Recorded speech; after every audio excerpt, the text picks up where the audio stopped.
अस्सलाम वालेकुम। प्रोग्राम 10 में खुश आमदीद। मैं हूं इमरान सुल्तान। नाज़रीन, थाईलैंड, म्यांमार, लाओस, वियतनाम और कंबोडिया में आजकल एक ख़ास किस्म का माफिया जो है वो सरगर्म है।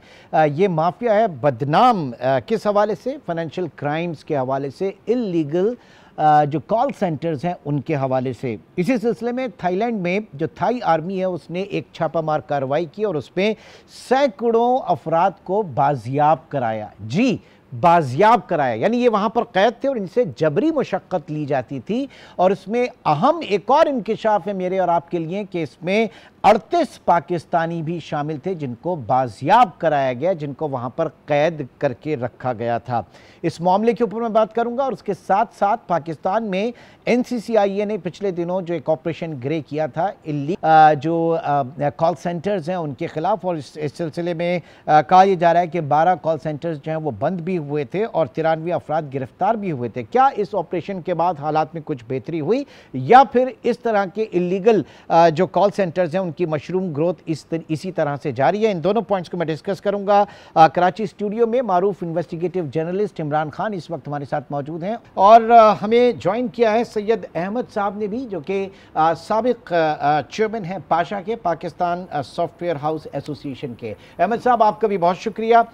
इमरान, पहले तो ये बताइएगा ये मामला क्या है, किस तरह से इसको देखा जा रहा है, एक्चुअली ये क्या मामला है? अच्छा, बहुत शुक्रिया। पहले अच्छा, मामला ये इस तरीके से है कि यहाँ से कुछ एजेंट्स हैं, रिक्रूटर्स हैं कि जो हमारे यंगस्टर हैं उनको कहते हैं कि थाईलैंड में आपको अच्छी जॉब मिल रही है और आप महीने के 2 लाख, 4 लाख, 5 लाख कमा सकते हैं। हाँ।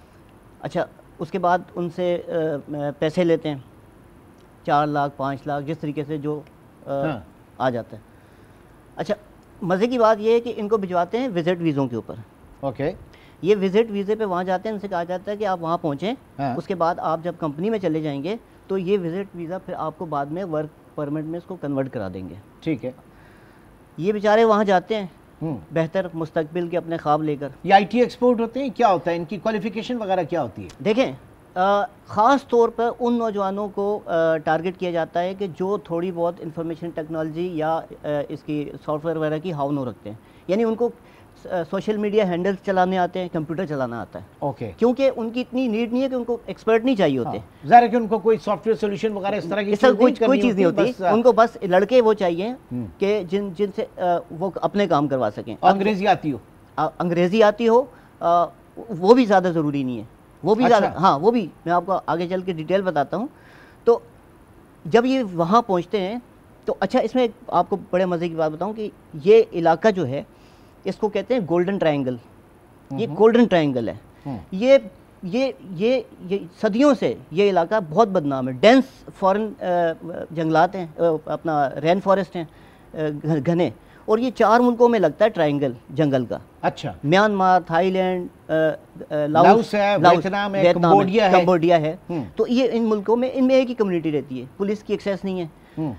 अच्छा, वियतनाम की जब जंग थी अमेरिका की, उस वक्त भी यहाँ पर जो ड्रग की जो सप्लाई बहुत ज़्यादा होती थी यहाँ शुरू से। यहाँ बड़ा कंड्यूसिव माहौल है। हाँ। जो वहाँ पे उनकी पुलिस से, उनकी लॉ इन्फोर्समेंट एजेंसी से दूर है, आप दूर है, जो उनके सेफ हेवन्स हैं। तो ये शुरू में यहाँ कैसीनो, इटली की माफिया भी यहाँ काम करती रही है, डॉन वगैरह भी यहाँ, उनके भी काम यहाँ थे। तो ये इलाका जो है ना बड़ा मुश्किल इलाका है। हाँ। अच्छा, ये जब इन मुल्कों में जाते हैं हमारे यंगस्टर तो ये इनको उन जंगलों में ले जाते हैं। ठीक है। जंगलों में इन्होंने कंक्रीट की मजबूत 5-5 मंजिला, 10-10 मंजिला इमारतें बनाई हुई हैं। सही। ठीक है।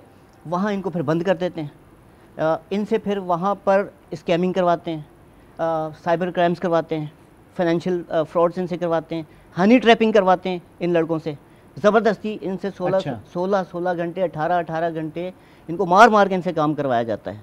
अच्छा। हाँ।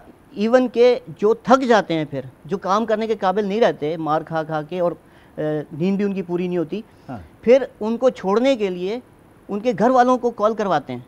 सही। तावान के लिए और उन पे तशद्दुद करते हैं, उनकी चीखें सुनवाई जाती हैं घर वालों को।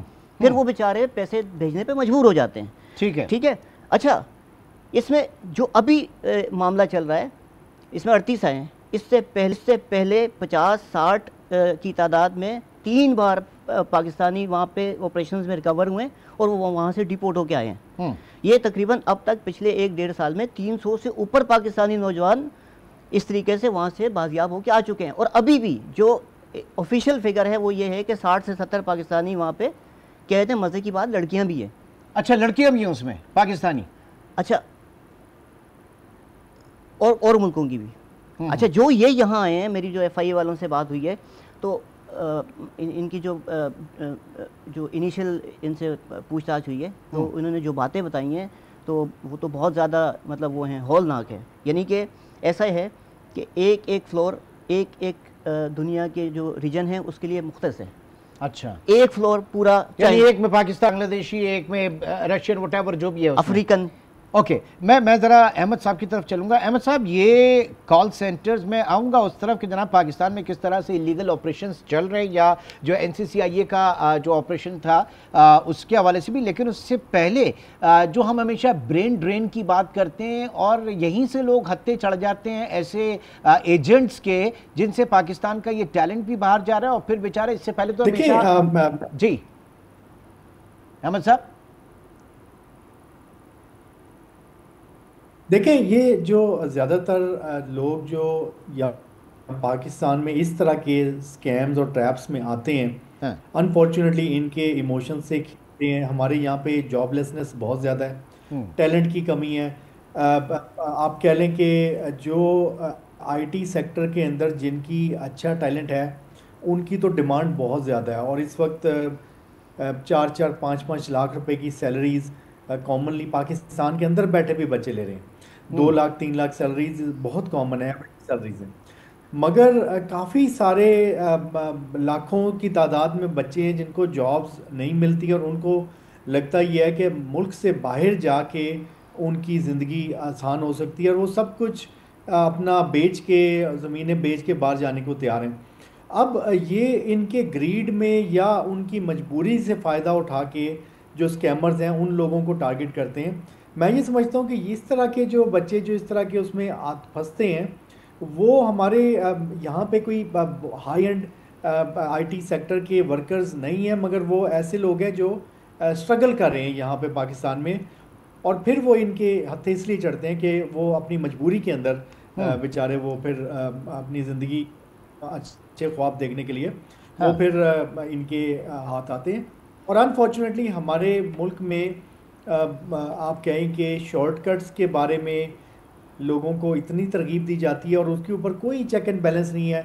मीडिया में, सोशल मीडिया में एग्जैक्टली ज़ाहिर है कि ये उसी वही सारी चीज़ें फिर वो सामने आती हैं। लेकिन आपने कहा कि हाई एंड की आपने बात की, ये मुझे बताइएगा कि क्या पाकिस्तान में अभी जो कॉल सेंटर जो कंबोडिया में ये सारी चीज़ें हो रही हैं, क्या पाकिस्तान में भी हमारे यहाँ सॉफ्टवेयर हाउसेज में इस तरह की चीज़ें हो रही हैं? कॉल सेंटर्स हमारे यहाँ हैं जो ये मकरू काम कर रहे हैं? यहाँ पे बहुत बड़े पैमाने पे अनफॉर्चुनेटली ये काम चल रहा है।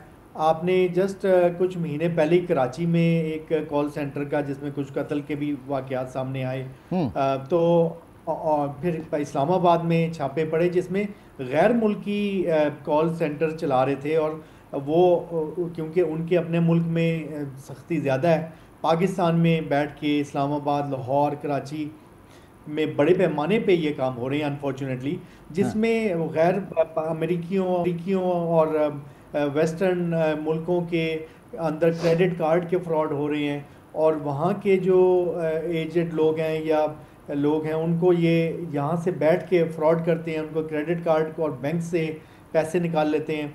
तो ये बहुत बड़े पैमाने पे पाकिस्तान में भी हो रहा है। लेकिन अभी ये ऑपरेशन ग्रे NCCIA का हुआ था, उसमें जो रिपोर्ट किया गया है कि 12 कॉल सेंटर्स जो हैं वो बंद हुए और मेरे ख्याल से कोई 93 के करीब अफराद को गिरफ्तार भी किया गया।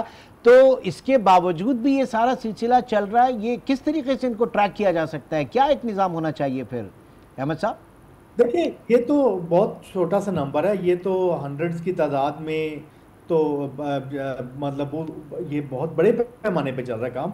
और मैं ये समझता हूँ कि पहली बात तो लॉ इन्फोर्समेंट इदारे अगर कार्रवाई करेंगे तो उससे तो ये मामला हल नहीं होगा। हमें पता है कई जगहों पे तो इससे पहले बहुत बड़े पैमाने पे जाली डिग्रियों के केस, डिफरेंट तरीके से फ्रॉड चलते रहे पाकिस्तान के अंदर, और कई जगहों पे तो इवन लॉ इन्फोर्समेंट के लोग भी शामिल पाए गए हैं रिश्वत में और चीज़ों में।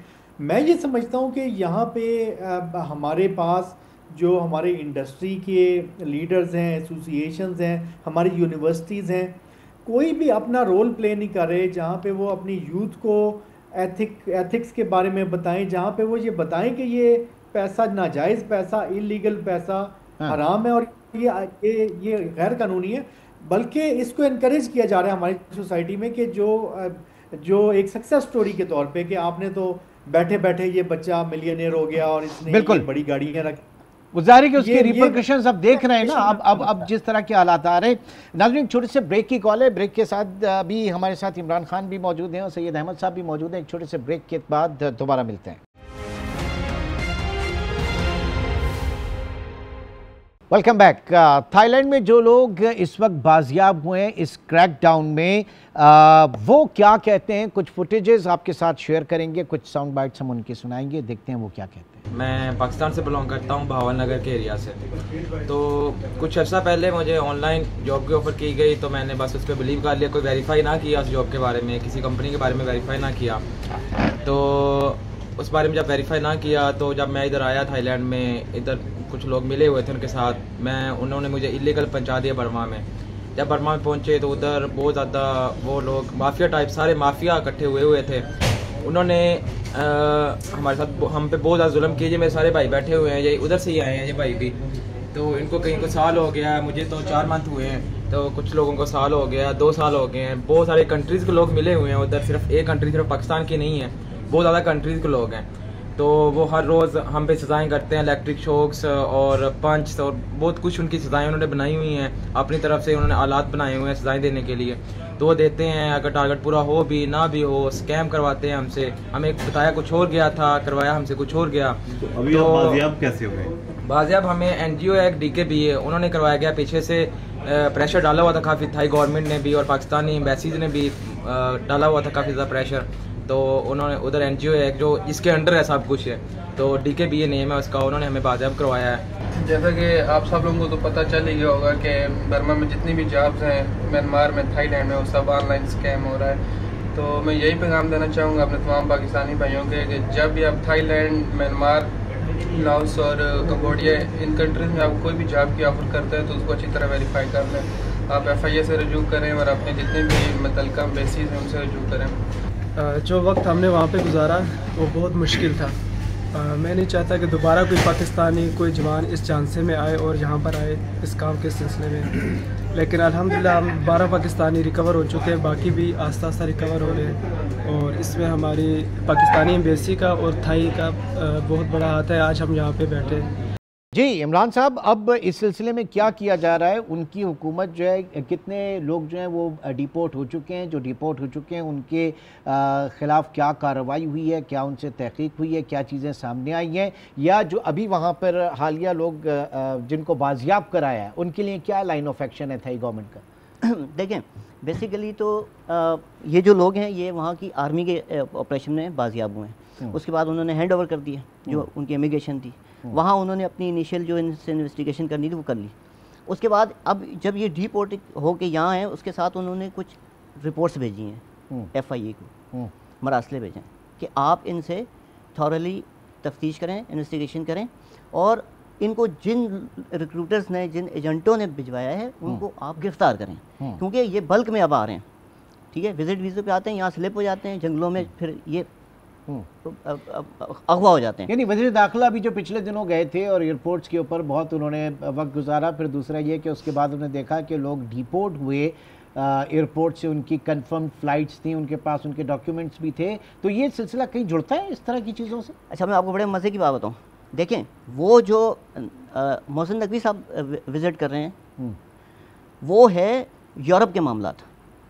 यूरोप का बहुत प्रेशर है इस वक्त, क्योंकि पिछले 3 सालों में जो कश्तियाँ डूबी हैं बहर रूम में, मेडिटेरियन सी में, लीबिया से लोग पाकिस्तानी जाते हैं, सारे वो डंकी वाले वो 44 मुल्क दुनिया के ऐसे हैं जो आइडेंटिफाई किए हैं इन्होंने, वजारत दाखिला ने, कि यहाँ पहले पाकिस्तानी विजिट वीज़ों पे जाते हैं, फिर वहाँ से कश्तियों के ज़रिए इनको जो ह्यूमन ट्रैफिकर्स हैं वो यूरोप, यूनान या उधर लेके जाते हैं। तो तकरीबन 2023 से अब तक 1000 से ज़ायद पाकिस्तानी समंदर में, मेडिटेरियन में डूब चुके हैं जी। उसके बाद इन्होंने ये कहा कि इन मुल्कों में जो जा रहे हैं इनकी स्क्रूटनी बढ़ाएं। ठीक है, सही है। नहीं, मैं जरा इस वाले केस के ऊपर थोड़ा सा इसमें नहीं आया चाह रहा हूँ, इस वाले केस में पर्टिनेंट होना चाह रहा हूँ, यहाँ पे वो चीज़ नहीं है। नहीं ना, मैं इसी बात पे तो हैरान हूँ। देखें, आपको वो मामला समझ में आ गया, क्योंकि प्रेशर भी है यूरोप की साइड से। हाँ ठीक है, सही है। अब आप सब कुछ कर रहे हैं, इवन कि आपने पंजाब के 5 जो इलाके हैं उनको आइडेंटिफाई किया, मंडी बाद ये वो सारे, और उनके 18 से 25 साल के जो लड़के हैं उनको आपने जो इसका आपका रिस्क मैनेजमेंट सिस्टम है, एनालिसिस सिस्टम, इमिग्रेशन, तो उसमें डाल दिया कि ये अगर जा रहे हैं उन शहरों के इस उम्र के, तो इनको तो आप आंखें बंद करके ऑफलोड कर दें और यहाँ की स्कूटनी जा रही। ठीक है, ये मामला पिछले 2 साल से चल रहा है कि विजिट वीज़ों पे यहाँ से लड़के जा रहे हैं थाईलैंड में, और फिर वहाँ से आगे वो बेचारे अगवा हो जाते हैं। इस पे अभी तक मुझे हैरत हो रही है कि ना एयरपोर्टों के ऊपर इनसे वो उस तरह की स्क्रूटनी की जाती है, पूछताछ की जाती है, ना ही वजारत दाखिला की जानिब से अभी तक इस वाले मामले के ऊपर कोई अहकामात आए हैं। ठीक है, अहमद साहब, ज़रा थाईलैंड, म्यांमार, लाओस, वियतनाम या इन ममालिक को अगर देखें तो क्या इनकी स्टैंडिंग है इंटरनेशनली, जो आपकी आईटी की दुनिया में, आईटी सेक्टर में, जैसे हम इंडिया की बात करते हैं, सिलिकॉन वैली वहाँ पर बड़ी मशहूर हुई थी, तो ये यहाँ पर क्या स्टेटस, किस आलमी रैंकिंग में देखते हैं इन ममालिक को आप?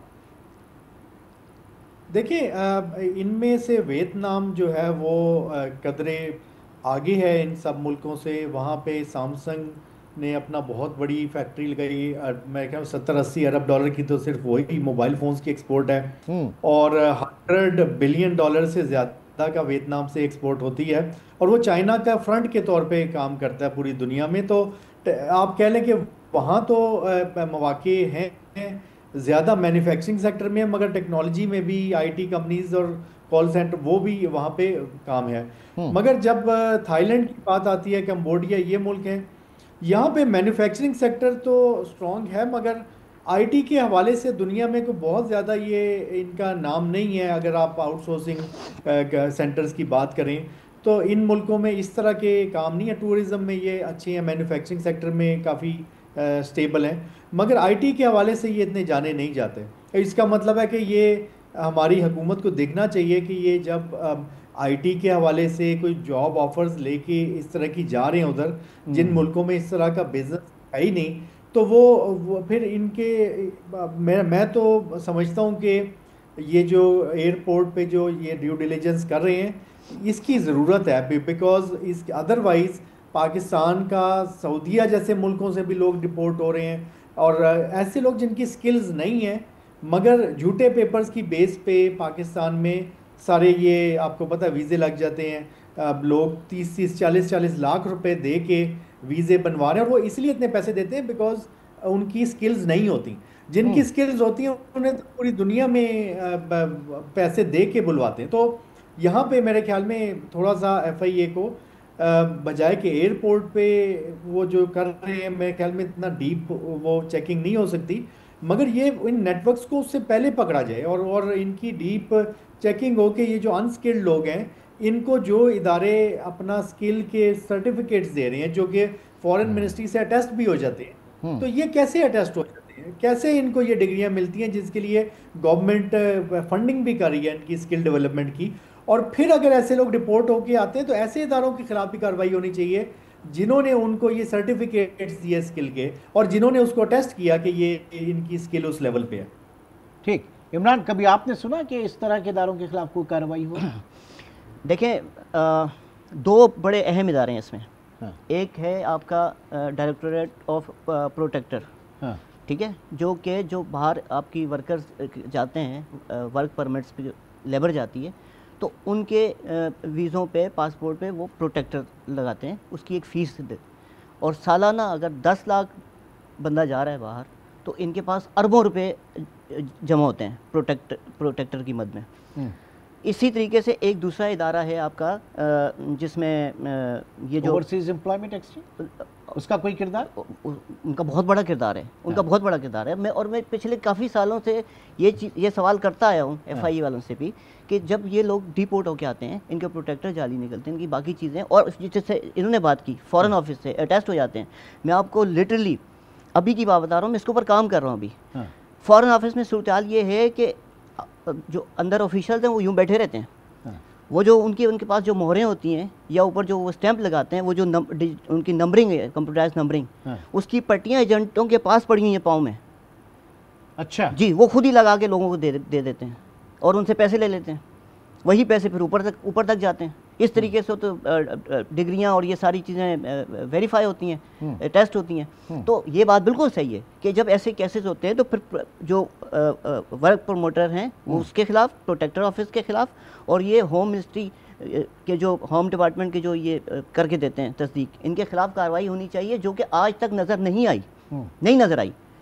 और ना ही वो जो डंकी में जो जाते हैं, जो उससे पहले यहाँ से जाके स्लिप होते हैं, रूट लेते हैं, उनके खिलाफ भी कोई ऐसी कार्रवाई? देखें, मैं आपको बताऊं, उसमें इन पहले SOP पे काम करते थे, इनके पास एक SOP होती थी। अब यही तो रोना है कि ये पहले बैठे रहते हैं, देखते रहते हैं, जब कोई सानिया हो जाता है, वाकया हो जाता है, ऊपर से कमाते आते हैं, तो फिर नीचे हलचल मचती है। इन्होंने SOP बना के रखी हुई थी कि जो पहली बार वो आएगा डिपोर्ट होके या बाहर से आएगा वापस, उसको हम छोड़ देंगे, लेकिन जो रिपीटर होगा, यानी जो ये काम 2-3 बार कर चुका हो, उसको फिर हम बंद करके इन्वेस्टिगेट करेंगे कि उसको भिजवाया किसने था। बाद में थोड़ी सख्ती हुई। अच्छा, अब चूँकि हमारी थोड़ी बॉन्डिंग भी हो गई है इंटरनेशनली, अक़वाम मुत्तहिदा के तहत कुछ ऐसे कवानीन बने हैं यूरोपीय यूनियन के तहत कि जो हमारे यहाँ भी इम्प्लीमेंट हो गए हैं कि पहले तो आप इन सबको मुल्ज़िम कंसीडर करते थे, FIA वाले भी इनसे पैसे ले लेते थे डरा धमका के, जो वापस आते थे, तफ्तीश नहीं करते थे, उनके जरिए एजेंटों को नहीं पकड़ते थे। कोई आज तक करते तो अभी तक पूरा डेटा बैंक इनके पास बन चुका होता, मुल्क भर के एजेंटों का। ऐसा कुछ भी नहीं किया, लेकिन उनसे अपने पैसे ले ले। अब कुछ कवानीन ऐसे कि उसके तहत ये विक्टिम ट्रीट होते हैं। अब अच्छा, ये विक्टिम ट्रीट होते हैं। हाँ, जैसे अभी ये लोग हैं जिनको बाजियाब कराया गया, ये विक्टिम ट्रीट है ना, कि इनके साथ धोखा हुआ, ये गए वहाँ पे। कुछ ऐसे हैं कि जो खुद एजेंट होते हैं, रिपीटर होते हैं, तो उनको फिर अंदर कर देते हैं। अब भी जाके इन्होंने SOP चेंज की दहाइयों के बाद कि जो भी आएगा उससे इंटरगेशन लाजमी होगी, और उससे उसके एजेंट ये जो भी मामलात हैं उसके डेटा लेके रखा जाएगा। तो दैट्स द पॉइंट कि इसमें एम्बेसी और बिलखुसूस हमारी जो कॉन्सुलेट ऑफिसेज हैं उनका क्या किरदार है, मैं इसके ऊपर ज़रा बात करना चाहूँगा। लेकिन उससे पहले एक छोटे से ब्रेक की कॉल है। ब्रेक के बाद भी इमरान खान भी मौजूद हैं और सैयद अहमद साहब भी मौजूद हैं। इंतहाई अहम ये मामला है। हम सारी चीज़ें जो है अपनी पॉलिटिक्स को डिस्कस करते हैं, लेकिन जो नौजवान नस्ल इस वक्त जिन हालात से गुजर रही है, हमें उसके ऊपर फोकस करना चाहिए। एक छोटे से ब्रेक के बाद दोबारा मिलते हैं।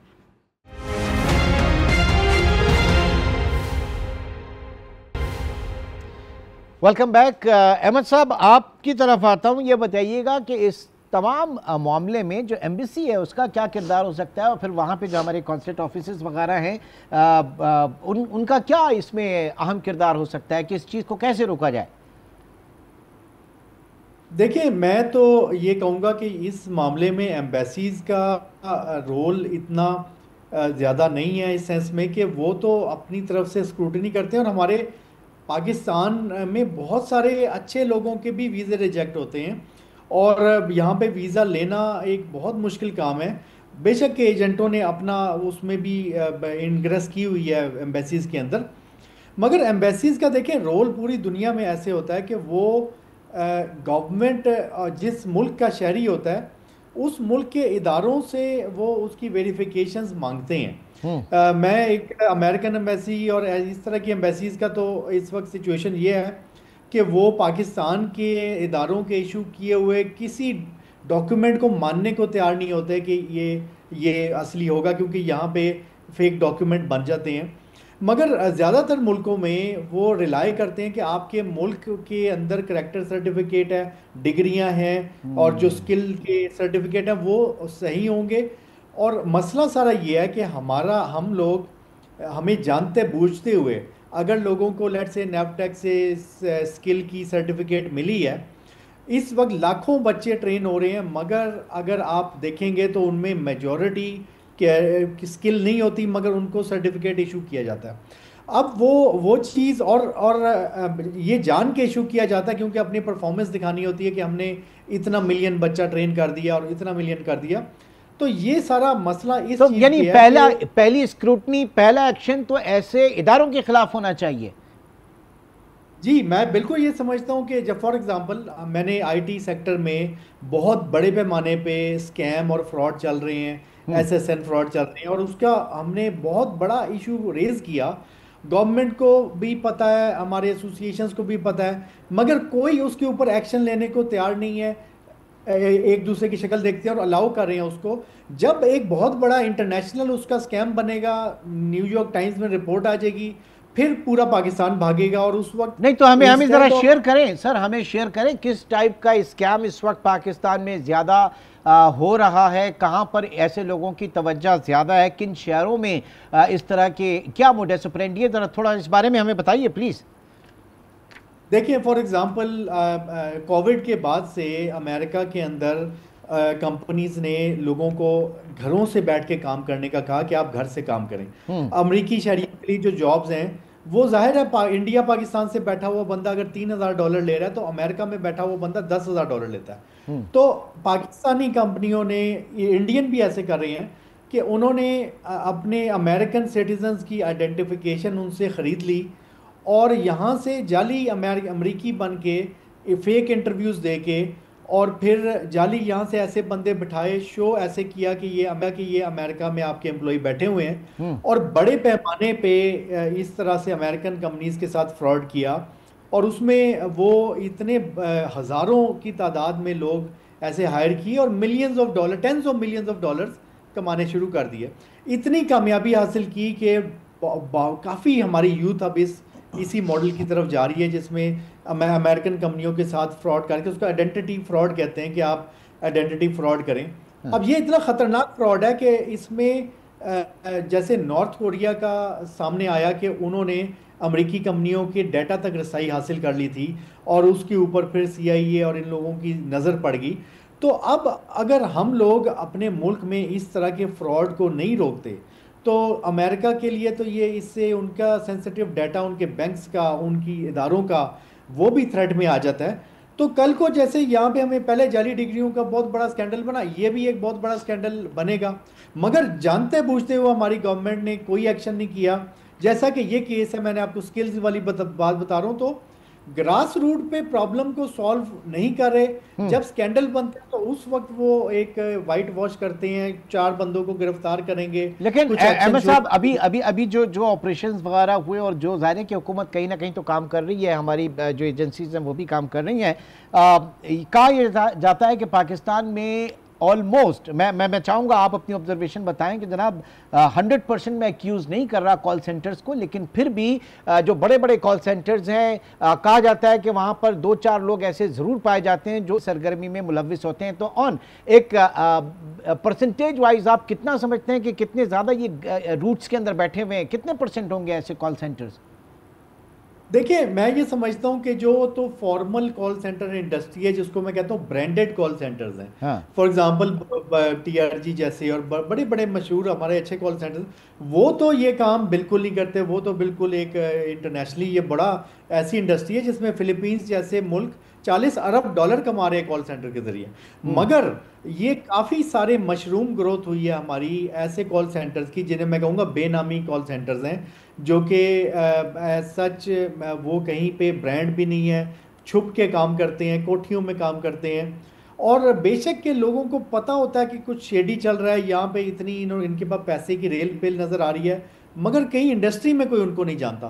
तो इस तरह के बहुत सारे केसेस हैं कि जहाँ पे इंडस्ट्री उन लोगों को नहीं जानती, मगर वो बहुत सक्सेसफुल चल भी रहे हैं। इसमें तो सबसे बड़ी प्रॉब्लम ये है कि हमारे इदारे जो स्टेप सालों बाद लेते हैं वो ह्यूमन ट्रैफिकर्स बहुत पहले ले चुके होते हैं, यानी वो हमेशा से आगे चल रहे 10 कदम आगे चल रहे होते हैं। एक बार एक ऑफिसर से मेरी बात हो रही थी, तो ऐसे मैं मजाक में मैंने कहा कि अगर कोई जो ओवरसीज़ मिनिस्ट्री है या इस तरह की जो हैं, इसमें अगर कोई जो यूरोप में बैठे हुए पुराने पाकिस्तानी एजेंट जो हैं, उनमें किसी को अगर रख दिया जाए तो वो ज़्यादा अच्छी पॉलिसी बना के दे सकते हैं कि आइडेंटिफाई करके दे सकते हैं कि आप किन मुल्कों में जॉबें आ रही हैं, पाकिस्तान आप किन मुल्कों में पाकिस्तानियों को भिजवा सकते हैं, वहाँ जॉबें आने वाली हैं, उनको इतनी इन्फॉर्मेशन पहले से होती है। अच्छा, एक ज़िमनी सवाल है, कराची एयरपोर्ट पे ही क्यों, क्या या मतलब जैसे हुआ ना इधर आप लाहौर के आपका जो है वो वीज़ा लगा है और आप कराची से ट्रैवल कर रहे हैं, ये सारी चीज़ें, तो कराची में क्यों ज़्यादा इनका एक्सेस था?